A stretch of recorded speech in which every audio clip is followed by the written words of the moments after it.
Hi, everyone. It's Pamela, your holistic grief educator. And I wanted to bring a little bit of information to you today about what happens when trauma and grief collide. So, in grief work, we want you to tell your story. We want you to talk about your loved one. We want you to talk about the love. We want you to talk about the connection.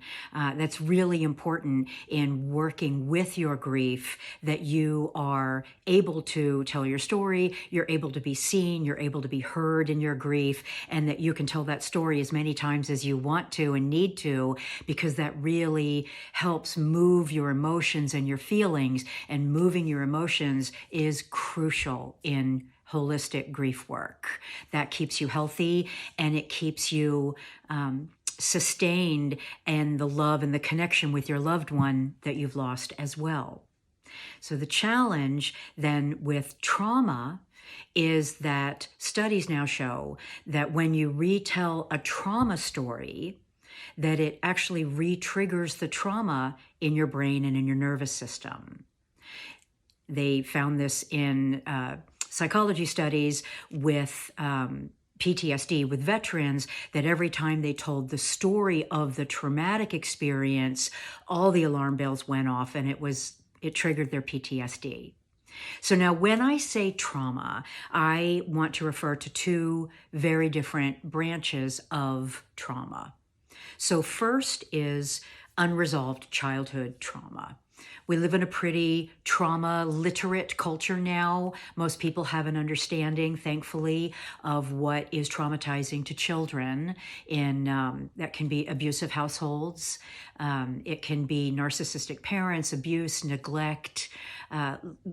Divorce can be traumatizing. And certainly the death of loved ones or a loved one as a child is traumatizing. That could be a parent, a friend, a relative, and certainly a beloved pet. The loss of a beloved pet is very traumatizing to a child.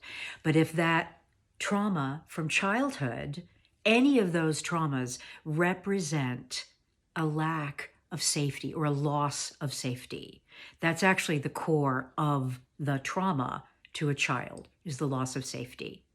So any of those, if left unresolved, then decades later as an adult, you lose a loved one, it bangs the gong, as I like to say, of that unresolved early loss of safety.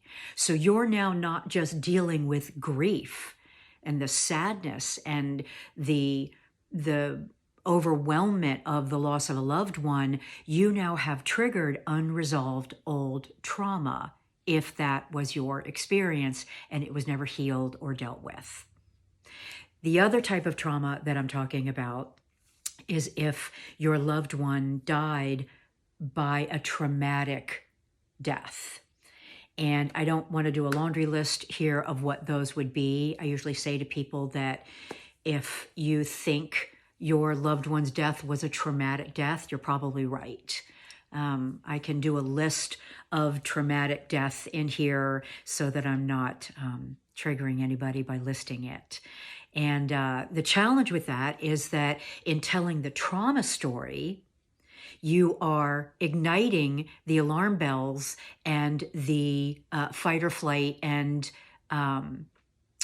the part of your brain that deals with emergency. Again, this is occluding your ability to sort of grieve purely from the heart, because the trauma is kind of like barbed wire around the grief. Remember, the grief is love. You wouldn't grieve if you didn't love the person who you've lost. So when I work with people, I like to make sure that we address either a traumatic death and or unresolved childhood trauma almost first. Like, I want to unwrap that and help you deal with that so that we can get to the love and the grief in a healthier way. Because if we've got one side needing you to tell this story all the time and the other side being triggered every time you tell it, you're not going to have any any evolution. You're not going to have any resolution or integration where you live and you learn to have your grief integrated into your life. So it's really important to identify if you have early unresolved trauma or if the loss of your loved one was a traumatic death, and work with that first so that we can get to the love. So I thank you for your time today. I hope that helped you with some insight. And if you have any questions, please always reach out to me. You can do a free connect call with me anytime. And I'll put a link for that in the comments as well. And I see you, and I am sending you condolences and comfort for your loss from my heart to yours. Take care.